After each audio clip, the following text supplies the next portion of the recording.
चला, आरामाचे दिवस संपले. शाळा उद्या सुरू होणार आहे, पण उद्या सकाळची धावपळ टाळण्यासाठी नाही, या महत्त्वाच्या गोष्टी मी आज रात्रीच करून ठेवणार आहे.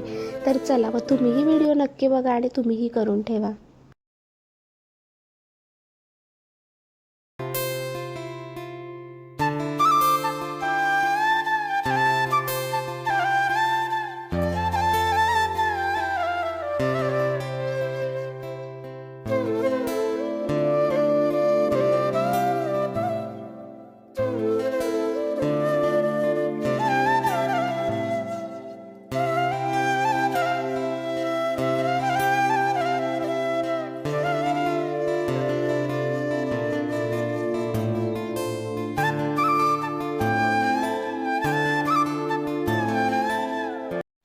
उद्या जवळपास सगळ्याच मुलांच्या स्कूलचा पहिला दिवस आहे आणि ज्या वेळेस मुलं पहिल्यांदा स्कूलला जातात ना, प्रत्येकाचं असतं की आपल्या आवडीचं टिफिनला काहीतरी असावं.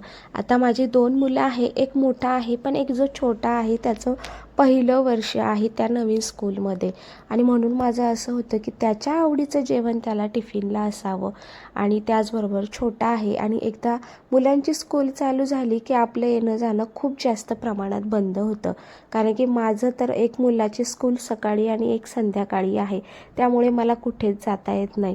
आणि म्हणून हा रविवारच्या दिवसात सगळं प्लॅनिंग करणं माझ्यासाठी खूप महत्त्वाचं असतं.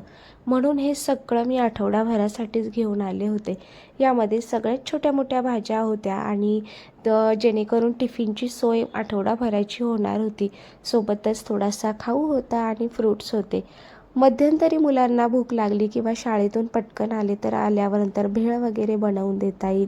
सकाळी नाश्ता करायला वेळ नसला, मुलांना सकाळी जास्त काही खाल्लं जात नाही, एखादा बनाना खाल्ला किंवा दूध पिलं तरीही त्यांचा ब्रेकफास्ट असा छान होतो.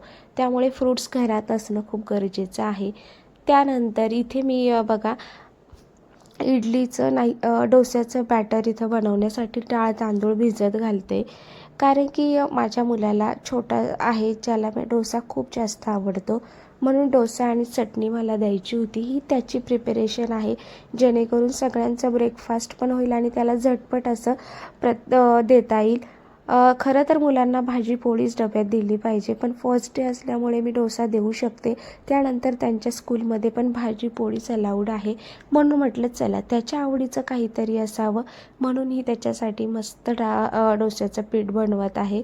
माझं मेजरमेंट हे नेहमीच 3 वाटी तांदूळ आणि 1 वाटी उडदाची डाळ असते, 1 चमचा मेथी दाणा असतो. या दिवसात पीठ खूप छान फर्मेट होतं, त्यामुळे वेगळं काही जास्त पोहे वगैरे घालण्याची ही गरज पडत नाही.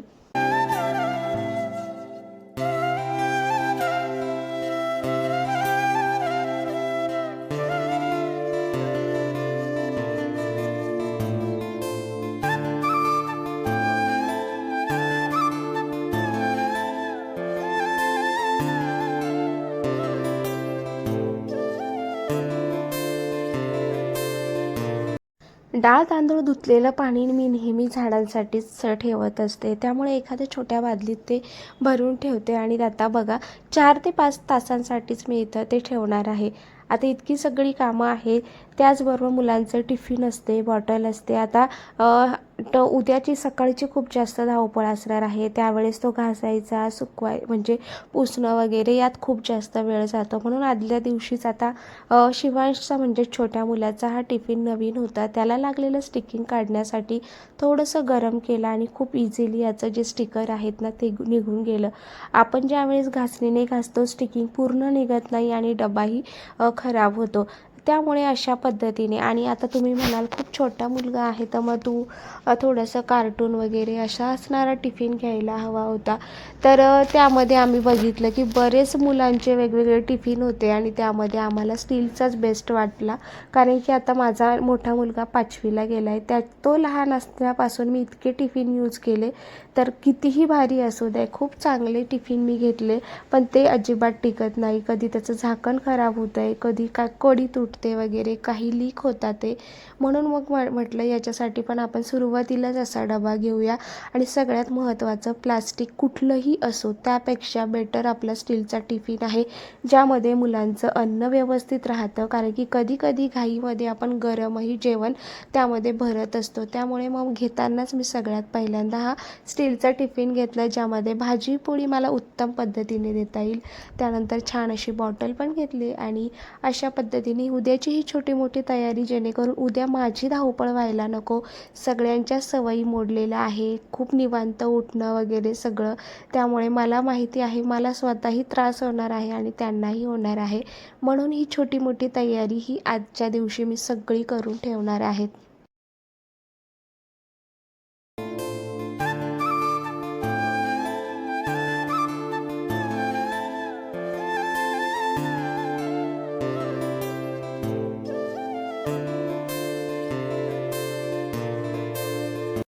तसं तर मुलांसाठी बुक्स वगैरे आम्ही मागेच घेऊन आलो, पण जी काही एक्स्ट्राची स्टेशनरी आहेत ना, ती माझ्याकडे आम्ही वरच्या रूममध्ये असते आणि ती मुलांना बऱ्यापैकी मी सगळं माझ्याच हाताने देते, जेणेकरून उगाच त्यांना जास्तीच्या वस्तू खराब करायची सवय लागू नये. आता शिवांश लहान आहे, त्याच्यासाठी जरी सगळं घेतलं, हे सगळं त्याने त्याच्या हाताने भरलं होतं.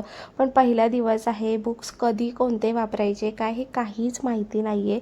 सो टीचर ज्यावेळेस सांगतील, टाईम टेबल देतील, त्यावेळेस म्हटलं हे सगळं देऊया. त्यामुळे मी आजच्या दिवशी तरी रफ नोटबुक दिली आणि एक ते दोन अशा बुक्स दिलेल्या आहे, पिक्चर बुक वगैरे. सो बघूया उद्या काय सांगतायत ते. आणि त्यानंतर ना ही छोटी मोठी तर त्याची तयारी होती आणि मोठा मुलगा तो त्याच्या हातानेच त्याची बॅग वगैरे पॅक करतो. आता शार्पनर वगैरे करणं, सगळ्या गोष्टी लहान मुलांना नाही जमत. त्यामुळे हे सगळ्या बेसिक गोष्टी करून आपण ठेवल्यानं तर आपलीही सकाळी धावपळ होत नाही. त्याचबरोबर आता त्यांचं युनिफॉर्मचं म्हणाल तर आमच्याकडे जे स्कूल आहेत ना, तर त्यांच्याकडनं दुकानमधून डायरेक्ट स्कूलमध्ये येतात ते आणि डेट दिलेली आहे त्यांच्या युनिफॉर्मची. मग कोणत्या क्लासचा कोणत्या दिवशी मिळणार आहे, त्यामुळे तो तिथे जाऊन आपल्याला स्कूलमध्येच विकत घ्यायचा आहे. त्यामुळे त्यांची डेट अजून 7 ते 8 दिवसानंतर आहे. त्यामुळे आत्ता सध्या जे आपले सिव्हिल ड्रेस आहेत ना, तेच घालून त्यांना पाठवायचं आहे. नाहीतर मग स्कूलचे असते तर स्कूलचे शूज आले, त्यानंतर मग प्रेस वगैरे करणं, या सगळ्या गोष्टी प्री प्लॅनिंगमध्ये येतात, जेणेकरून दुसऱ्या दिवशी मुलांची धावपळ होत नाही. पण दोघांचेही अनुचा म्हणजे मोठ्या मुलाचा ड्रेस यावर्षी युनिफॉर्म चेंज होणार आहे, म्हणजे पूर्ण स्कूलचाच युनिफॉर्म चेंज होणार आहे. त्यामुळे बऱ्यापैकी ना जे सिव्हिल ड्रेसमध्येच मुलं येणार होते. सो म्हटलं चला उद्यासाठी याचाही ड्रेस मी आता काढून ठेवते. आणि अशा पद्धतीने माझी आजची छोटी मोठी अशी प्लॅनिंग होती, जी तुमच्याही मुलांना तुम्हालाही करू शकता, जेणेकरून दुसऱ्या दिवशीची धावपळ आपली खूप कमी होते आणि आपल्याला फक्त मग दुसऱ्या दिवशी त्यांना वेळ देता येतो, आपली चिडचिड होत नाही आणि त्यांचा फर्स्ट डेही खूप छान जातो. त्यामुळे मग ही छोटी मोठ्या गोष्टी करणं खूप जास्त गरजेचं आहे, जे तुम्हीही करू शकतात.